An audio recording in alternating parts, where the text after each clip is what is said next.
Hi geniuses, welcome to the channel Science Wizard. This channel is all about the science subject of classes 6th, 7th, 8th, 9th and 10th physics and chemistry.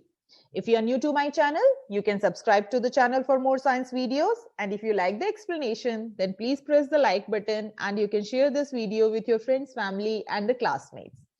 And the topic which we are going to discuss today is of class 7, chapter 12, transportation of materials in plants and animals. So जैसा कि आप देख सकते हैं यहाँ पे chapter के नाम का पहला वर्ड है transportation. Okay, so what do you understand by this word transportation?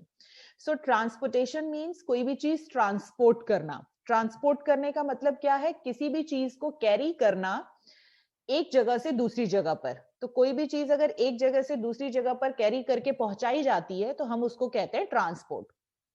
अब क्या ट्रांसपोर्ट हो रहा है भाई? तो मटेरियल्स ट्रांसपोर्ट हो रहे हैं. अब ये मटेरियल्स क्या हैं?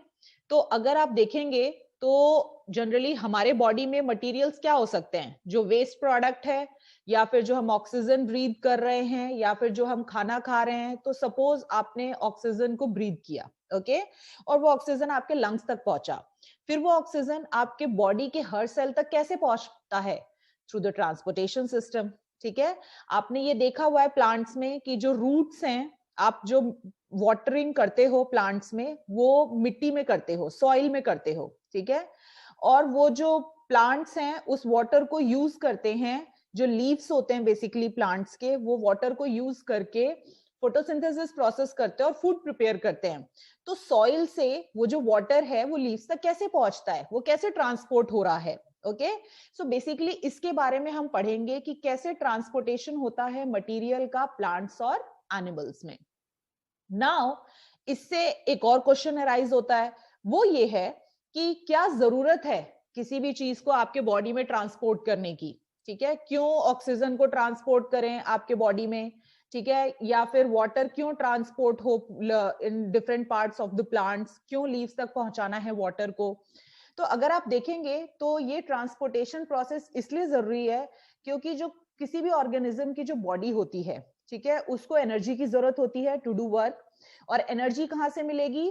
थ्रू द न्यूट्रिएंट्स और ऑक्सीजन. ओके, तो इन न्यूट्रिएंट्स और ऑक्सीजन को क्या करना पड़ता है? आपके बॉडी में ट्रांसपोर्ट करवाना पड़ता है to each cell of your body to carry out the various life processes. बहुत सारे लाइफ प्रोसेसेस को कैरी आउट करने के लिए और एनर्जी प्रोड्यूस करने के लिए ये ट्रांसपोर्टेशन प्रोसेस जरूरी है. सेकेंड, आपके बॉडी में जो वेस्ट प्रोडक्ट प्रोड्यूस होता है, ठीक है, तो जैसा आपने देखा हुआ है रेस्पिरेशन चैप्टर में कि जब भी ग्लूकोज ऑक्सीजन के प्रेजेंस में बर्न होता है आपके सेल्स में, तो वहां पे वेस्ट प्रोडक्ट भी फॉर्म होता है एनर्जी के अलावा, लाइक कार्बन डाइऑक्साइड और water. So carbon dioxide is the waste product for you, क्योंकि वो आपके लिए जरूरी नहीं है, तो उसको आपके बॉडी से बाहर भी निकालना है, तो उसके लिए भी ट्रांसपोर्टेशन सिस्टम की जरूरत है. ठीक है, जो यूरिन होता है आपके बॉडी में, जो स्वेट होता है, that is the waste product of your body, जिसको आपके बॉडी से बाहर फ्लश आउट करना है. So in order to transport all these things, okay, we need the transport system. Same with the plants also. Okay, so in order to produce the energy to do various life processes, and second, to remove the waste product from your body, okay, we require the transport system. Even not only we, but the plants also. Okay, so the term transport may be defined as the life process in which, so transport मतलब क्या हुआ? वो कोई भी transportation refers to any life process जिसमें कि जो material है आपके बॉडी में या प्लांट्स के बॉडी में, वो पहुंचाया जाता है एक और पार्ट से दूसरे पार्ट में. ठीक है, जैसे जो खाना है वो आपके बॉडी में स्मॉल इंटेस्टाइन में एब्जॉर्ब होता है, ठीक है, बट ब्लड के थ्रू वो हर सेल तक ट्रांसपोर्ट किया जाता है. ओके, सो जो मटेरियल है वो एब्जॉर्ब होता है एक पार्ट में, ओके, या फिर ऑर्गन में किसी भी ऑर्गेनिज्म के, और फिर उसको कैरी किया जाता है to the other parts of the body. अगर आप देखेंगे तो जो प्लांट्स होते हैं उनके रूट्स एब्जॉर्ब करते हैं केवल वाटर और मिनरल्स, बट फिर भी वो पूरे पार्ट्स में ट्रांसपोर्ट किए जाते हैं into the all parts of the plants. Okay, so that's why we require the transportation of the material in plants and animals.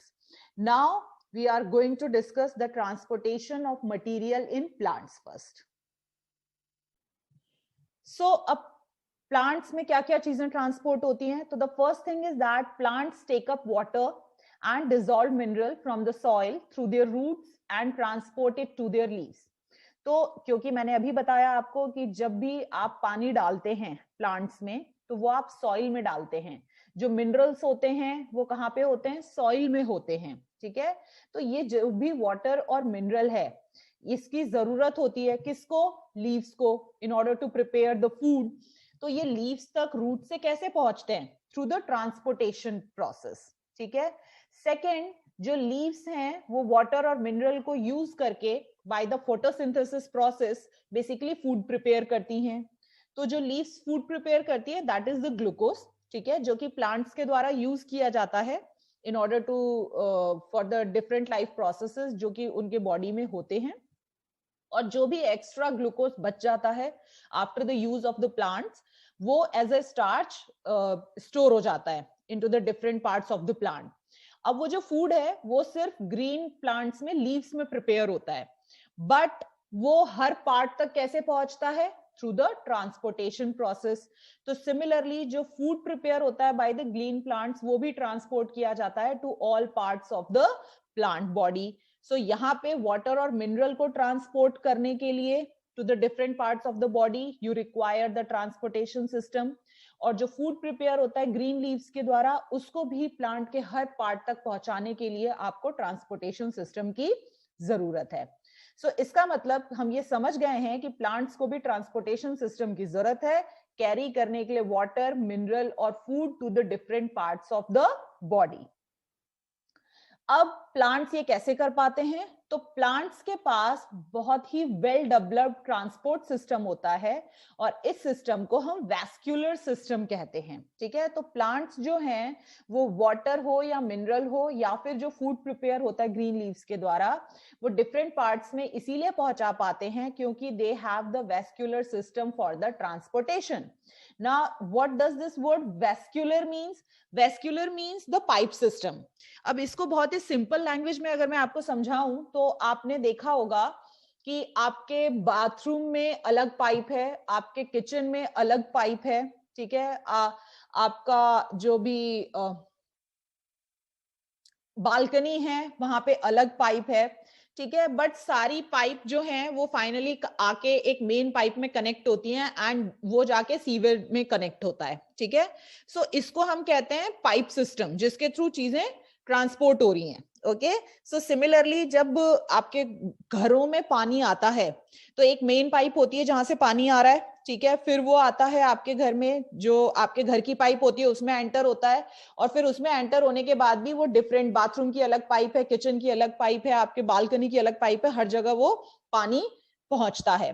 तो ऐसा सिस्टम जहां पे पाइप्स के थ्रू पानी को ट्रांसपोर्ट करवाया जा रहा है या किसी भी चीज को, उसको हम वैस्कुलर सिस्टम कहते हैं, okay. So the same thing is in the plant also, they are having the vascular system, okay. अब ये जो वैस्कुलर सिस्टम होता है that is composed, composed means बनता है, किससे बनता है? वैस्कुलर टिश्यूज से। तो ये आप ऑलरेडी देख चुके हो कि जितने भी आपके बॉडी में सेल्स होते हैं वो कंबाइन करते हैं तो टिश्यूज बनाते हैं, टिश्यूज जब कंबाइन करते हैं तो ऑर्गन्स बनाते हैं और जो ऑर्गन्स होते हैं तो वो ऑर्गन सिस्टम बनाते हैं और जो ऑर्गन सिस्टम होते हैं वो फॉर्म करते हैं फाइनली आपकी बॉडी। तो सिमिलरली अगर हम देखें तो ये वैस्कुलर सिस्टम जो है प्लांट्स में वो किससे बनता है? वैस्कुलर टिश्यूज से। अब वैस्कुलर टिश्यूज जो होते हैं वो दो तरह के होते हैं। अब अगर आप यहाँ ध्यान से देखोगे तो प्लांट्स को दो चीजें ट्रांसपोर्ट करनी है। प्लांट को पहली चीज जो ट्रांसपोर्ट करनी है वो है वाटर और minerals from roots, okay, from soil to the leaves. और दूसरी चीज जो भी प्लांट्स, जो ग्रीन लीव्स हैं वो जो खाना बना रही हैं उसको ट्रांसपोर्ट करना है to the different parts of the plant. तो दो चीजें ट्रांसपोर्ट करनी है, ओके। और दोनों एक दूसरे से बिल्कुल अलग हैं, तो एक ही पाइप से दोनों चीजों को ट्रांसपोर्ट नहीं किया जा सकता क्योंकि दोनों मिक्स हो जाएंगी। सो ऑब्वियसली जो वेस्कुलर सिस्टम है वो वेस्कुलर टिश्यूज दो तरह के होते हैं, दो पाइप्स होती हैं उसमें। सो सबसे पहला जो है वो है जाइलम, ओके। अब ये जो जाइलम है ये क्या करता है? इसका काम है ट्रांसपोर्ट करना वाटर और मिनरल को अपवर्ड फ्रॉम द रूट्स। मतलब कि ये वाटर और मिनरल को सॉइल से लीव्स तक, ठीक है, पहुंचाता है थ्रू द रूट्स। रूट्स क्या करती हैं, वाटर और मिनरल्स को एब्जॉर्ब करती हैं सॉइल से और फिर उसको जाइलम वेसल के थ्रू लीव्स तक पहुंचाती हैं। दूसरा फ्लोएम वेसल है, इसका क्या काम है, ये ट्रांसपोर्ट करता है फूड जिसको कि हम ग्लूकोज कहते हैं from leaves to the other parts of the plant. अब वाटर और मिनरल जो है वो लीव्स के पास पहुंच चुका है, लीव्स ने फोटोसिंथेसिस प्रोसेस करके खाना बना लिया है। अब उस खाने को डिफरेंट पार्ट्स ऑफ प्लांट में ट्रांसपोर्ट करना है और उसके लिए यहाँ पे फ्लोएम वेसल यूज किया जाता है। तो basically there are only two types of vascular tissues which are or pipes which are present in the plants. One is xylem, another one is the phloem. So अब यहां पर हम देखेंगे कि कैसे जो वाटर और मिनरल है वो जाइलम के थ्रू ट्रांसपोर्ट होता है from roots to the leaves. अब डिस्कस करते हैं transportation of water and mineral in the plants. Okay, so अगर प्लांट्स में देखोगे आप तो जो प्लांट्स के रूट्स होते हैं वो एब्जॉर्ब करते हैं वाटर और मिनरल को फ्रॉम द सॉइल। जो रूट्स होते हैं उनमें छोटे छोटे रूट्स हेयर होते हैं, ठीक है, तो वो जो रूट हेयर होते हैं वो बेसिकली सरफेस एरिया इंक्रीज कर देते हैं जिससे कि ज्यादा पानी एब्जॉर्ब हो सके और मिनरल्स एब्जॉर्ब हो सके जो कि डिसॉल्व्ड हैं in water. Okay, so root जो होते हैं उनमें रूट हेयर्स होते हैं। रूट हेयर्स का क्या काम है, वो इंक्रीज करते हैं surface area of the root for the absorption of water and mineral nutrients जो कि पानी में डिसॉल्व हैं। ओके, अब ये जो वाटर और डिसॉल्व मिनरल हैं ये रूट के द्वारा एब्जॉर्ब कैसे किए जाते हैं फ्रॉम द सॉइल? कोई तो सिस्टम होता होगा ना, कोई भी आपके घर में कोई भी चीज है वो अपने आप ही पानी एब्जॉर्ब नहीं करती है। कोई भी चीज अगर पानी एब्जॉर्ब कर रही है तो वहां पे कोई ना कोई प्रोसेस होता होगा, तभी जो रूट्स हैं वो वाटर और डिसॉल्व मिनरल एब्जॉर्ब कर रहे हैं। ठीक है, सो रूट्स कैसे एब्जॉर्ब करते हैं वाटर और डिसॉल्व मिनरल को from the soil? That process is known as the osmosis. ठीक है, अब ये ऑस्मोसिस क्या होता है, इसके लिए पहले एक एक्टिविटी देखते हैं हम। अब इस एक्टिविटी में हमें क्या करना है, ये पोटैटो लेने हैं। ठीक है, अब पोटैटो जब आप लोगे तो आप उसको पील ऑफ कर देना, उसका छिलका निकाल देना अच्छे से। ठीक है, और वहां पर आपको उसमें आप ये देख पा रहे हो यहाँ पे जैसा इस फिगर में, इस पोटैटो में से बीच में से थोड़ा सा आपको स्पून की मदद से, ठीक है, आलू निकाल के उसमें नीचे वहां पर गड्ढे जैसा बनाना है, आपको डीप कैविटी बनानी है। ठीक है, ये इतनी बड़ी डीप कैविटी बनानी है पोटैटो के अंदर। फिर आपको क्या करना है वहां पे, you have to prepare the sugar solution. ठीक है, शुगर सॉल्यूशन बनाने के लिए आप क्या कर सकते हैं, आप पानी लीजिए, उसमें चीनी मिक्स करके शुगर सॉल्यूशन बना लीजिए। फिर आपको ये शुगर सॉल्यूशन यहाँ पर ये एक कंटेनर ले लीजिएगा, कोई भी बाउल ले सकते हैं आप, उसमें आप शुगर सॉल्यूशन डाल दीजिए। और जो ये पोटैटो आपने जिसमें अंदर गड्ढा किया है, कैविटी की है, उसके अंदर भी आपको थोड़ा सा शुगर सॉल्यूशन डाल देना है। ठीक है, और इसको आप 24 आवर्स के लिए छोड़ दीजिए। थोड़ी देर बाद 24 आवर्स के बाद जब आप देखेंगे तो जो आपने शुगर सॉल्यूशन इस पोटैटो में डाला था उसका लेवल जो है वो अपने आप राइजन अप हो जाएगा। ठीक है, आप देख सकते हैं यहां तक आपने शुगर सॉल्यूशन डाला था, शुगर सॉल्यूशन यहां तक आ गया है। एंड सेकेंड, जो लेवल ऑफ शुगर सॉल्यूशन इस कंटेनर में था वो यहां तक था और आप देख सकते हैं वो कम हो गया है। सो इसका मतलब क्या हुआ कि जो पोटैटो है उसने इस शुगर सॉल्यूशन को एब्जॉर्ब किया है। ठीक है, और इसके कारण यहाँ पे वाटर का लेवल इंक्रीज हो गया है। सेम आपके घर में जब भी छोले राजमा बनते हैं तो आपने नोटिस किया होगा जो मम्मी होती हैं वो रात को छोले और राजमा को पानी में भिगो के रख देते हैं और जब सुबह उठते हैं तो जो छोले और राजमा होते हैं उनका साइज इंक्रीज हो चुका होता है। ऐसा कैसे पॉसिबल है? केवल आपने उसको पानी में डाला था तो इसका मतलब क्या हुआ है, उनका साइज इंक्रीज हो गया है, वो फूल गए हैं, इसका मतलब उन्होंने पानी एब्जॉर्ब कर लिया है। अब वो पानी कैसे एब्जॉर्ब किया है उन्होंने, ये जो एब्जॉर्प्शन होता है वाटर का, भले इस पोटैटो के द्वारा हो रहा हो, भले वो छोले या राजमा के द्वारा हो रहा हो, भले वो रूट्स के द्वारा हो रहा हो of the plants, that all these absorption of water ठीक है, जिस किसी भी चीज में ये एब्जॉर्प्शन हो रहा हो वाटर का, that all happens due to the osmosis process. So पहली चीज कि रूट्स कैसे एब्जॉर्ब कर पाते हैं वाटर और मिनरल्स को from the soil through the osmosis process. Now the next thing we are going to learn what is osmosis process. So water enter करता है पोटैटो में ऑस्मोसिस प्रोसेस के द्वारा, ठीक है, या फिर रूट एब्जॉर्ब करता है वाटर और मिनरल को ऑस्मोसिस प्रोसेस के द्वारा. तो ये ऑस्मोसिस प्रोसेस है क्या exactly? So osmosis is the process of fusion of water molecule across the semi-permeable membrane from higher concentration to the lower concentration. Okay, so यहाँ पे जो तीन वर्ड्स हैं बेसिकली. सबसे पहला फ्यूजन, दूसरा है सेमी परमिएबल मेम्ब्रेन और तीसरा है हाई कंसंट्रेशन और लो कंसंट्रेशन. तो पहले इन तीनों वर्ड्स को बहुत अच्छे से समझते हैं तो हमें ऑस्मोसिस अपने आप ही समझ में आ जाएगा. सो सबसे पहली चीज सेमी परमिएबल मेम्ब्रेन क्या होती है. तो यहां पर अगर आप इसको ब्रेक डाउन करोगे ना सेमी परमिएबल को, ठीक है, तो semi permeable if you break down, तो सेमी का मतलब होता है आधा और परमिएबल का मतलब होता है जो कि अपने थ्रू परमिट कर दे, ठीक है, अलाउ कर दे to pass. Okay, so semi permeable का मतलब क्या है कि वो हर चीज को अलाउ नहीं कर रहा है अपने थ्रू पास होने के लिए. कुछ चीजें उसके थ्रू पास हो सकती हैं. अब वो कौन सी चीज है जिसके थ्रू पास हो सकती है? So that is the membrane, ठीक है. सो सेमी परमिएबल मेम्ब्रेन का मतलब कोई भी वो मेम्ब्रेन, कोई भी वो परत जो कि अपने थ्रू, ठीक है, कुछ चीजों को परमिट करती है, अलाउ करती है to pass through them. Okay, उसको हम कहते हैं semi permeable membrane. So semi permeable membrane is a membrane that allows only some kind of molecule, कुछ ही molecules को अपने थ्रू पास होने देती है by the diffusion process. okay, अब यहाँ पे ये जो diffusion होता है, इसको diffusion का मतलब क्या होता है, इसको समझने के लिए, इसको समझने का बहुत आसान तरीका है. आप सबने ये नोटिस किया होगा जब भी आप घर में अगरबत्ती जलाते हैं, ठीक है, या फिर कोई भी परफ्यूम लगाता है, तो वो लगाता एक रूम में है बट उसकी स्मेल बहुत ही फास्ट हर रूम में पहुंच जाती है, ठीक है.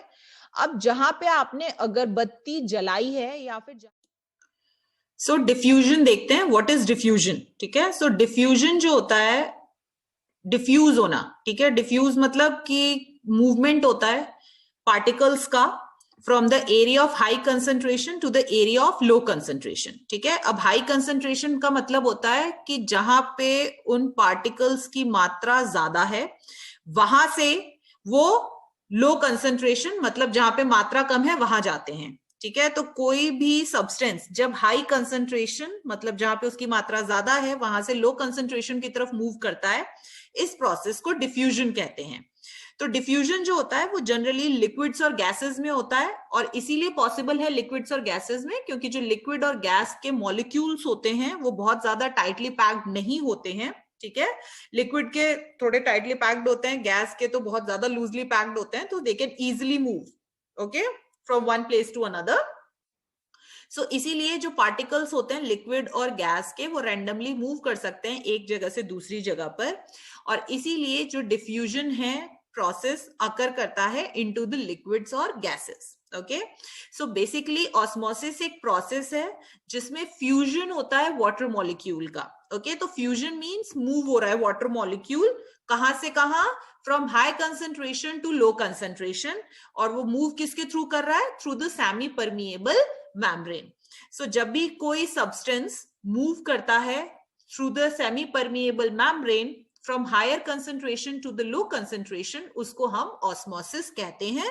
और ये जो मूवमेंट होता है from higher concentration to the lower concentration of a molecule, इसी को हम डिफ्यूजन कहते हैं.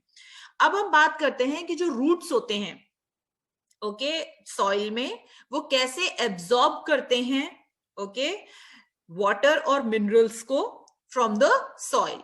सो बेसिकली जो वाटर और मिनरल्स होते हैं आपके सॉइल में वो एब्जॉर्ब होते हैं रूट के द्वारा, इसी ऑस्मोसिस प्रोसेस के द्वारा. ठीक है। तो इसका मतलब जो रूट हेयर्स होते हैं वो आपके कांटेक्ट में होते हैं सॉइल के, और आप जब सॉइल में वाटर डालते हैं, ठीक है, जब आप वाटर करते हैं प्लांट्स को, तो जो कंसंट्रेशन है वाटर का वो ज्यादा कहां पर है, सॉइल में, ठीक है। और अगर रूट हेयर्स की बात करें तो उनके अंदर पानी की मात्रा कम है, तो जो वाटर मॉलिक्यूल्स हैं वो कहां से कहां मूव करेंगे, फ्रॉम द सॉइल, ठीक है, इनसाइड द रूट हेयर्स। सो इसीलिए क्योंकि पानी की मात्रा सॉइल में ज्यादा है और रूट हेयर्स में कम है, तो इसीलिए वहां पे जो पानी के मॉलिक्यूल्स हैं वो मूव करते हैं रूट हेयर्स के थ्रू, और फिर जब वो रूट हेयर्स में पहुंच जाते हैं तो उसके बाद उनको पास किया जाता है थ्रू द रूट टिश्यूज के थ्रू, और फिर जाइलम वेसल जो होता है, जाइलम पाइप जो होती है उनके अंदर, उसके थ्रू वाटर और मिनरल्स जो होते हैं वो ट्रांसपोर्ट किए जाते हैं from the roots to the leaves of the plants. Okay, तो ये जो रूट है, ठीक है, प्लांट्स का जो रूट हेयर्स होते हैं वो वाटर और मिनरल को एब्जॉर्ब कर पाते हैं by the process of osmosis. So सबसे पहला प्रोसेस जो ट्रांसपोर्टेशन में होता है in the plants, that is the osmosis process, और ऑस्मोसिस प्रोसेस के कारण जो रूट हेयर्स होते हैं प्लांट्स के वो वाटर को एब्जॉर्ब कर पाते हैं। नाउ अब वाटर जो है वो रूट हेयर्स में पहुंच चुका है, so the absorption is done through the osmosis process. अब जो वाटर है वो फ्लो करेगा, ठीक है, कहां, रूट से to the different parts of the plants, उसको लीव्स तक पहुंचाना है ताकि लीव्स अपना खाना बना सके। ये होता है थ्रू द जाइलम टिश्यूज, ठीक है।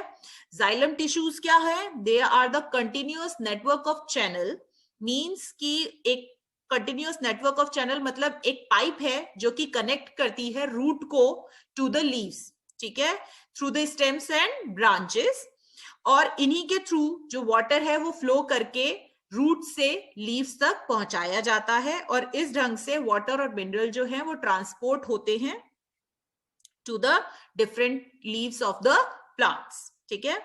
सो यहां पर हमने अभी तक ये देखा कि सबसे पहला प्रोसेस जिसके थ्रू जो रूट्स हैं वो पानी को एब्जॉर्ब कर पाते हैं, that is the osmosis process, और दूसरा फिर वो पानी जो है वो लीव्स तक पहुंचाया जाता है थ्रू द जाइलम टिश्यू जो कि प्लांट्स में होते हैं।